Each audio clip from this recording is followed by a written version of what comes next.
What's going on, people? So this is just a real quick running review follow-up. I've done these before, I'm just doing it on this Glideride Max here. If you want a longer version of this, like where I get into a little bit more detail about the Superblast 2, the Kayano 31, and the Gel-Kinsei Max, watch that, right? Now, so this morning, I took each pair out, I did 2 laps on the track, then I walked the curves, ran the straights for like 1 more lap, did that 4 times over, right? Just to kind of wrap my head around some things. So here we go. This right here, I don't prefer it overall for speed, right? I am going to stick with liking the Gel-Kinsei Maxes, which I kind of saw that coming, but I can't say anything bad about these. The Genseis just have an approach that I feel like just works more for me. I feel better without all the cushion in there, as if I don't have to sink down and then come out of each step. This, I felt like I was putting the same amount of effort as everything else, but just moving faster, right? As far as like between the two, right? So you got that going for yourself. And then past that, if you do look at these right here, it's a more stability shoe, right? The Kayano 31, than something like this. So for me, I do prefer the feeling of walking around in that Kayano over these. But if I'm going for performance, this is definitely going to beat those, right?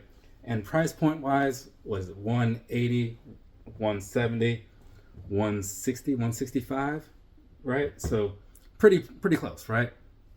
But these, they just felt pretty good overall, and I would suggest them to a lot of people. I like, for real, right? Because I think a lot of people would prefer like the cushion that they offer. Because when I went out with these on a shorter run and with a longer run but a shorter pacing in the middle, in the beginning, it was just like so slow, and the extra comfort that comes from cushion would have been very welcome. But when I got to miles 4, 5, and 6 and picked it up, those Genseis super came in handy, right? These over here, finishing things off, this is going to be the Superblast 2, right? To me, it doesn't really make a whole lot of sense to really compare these.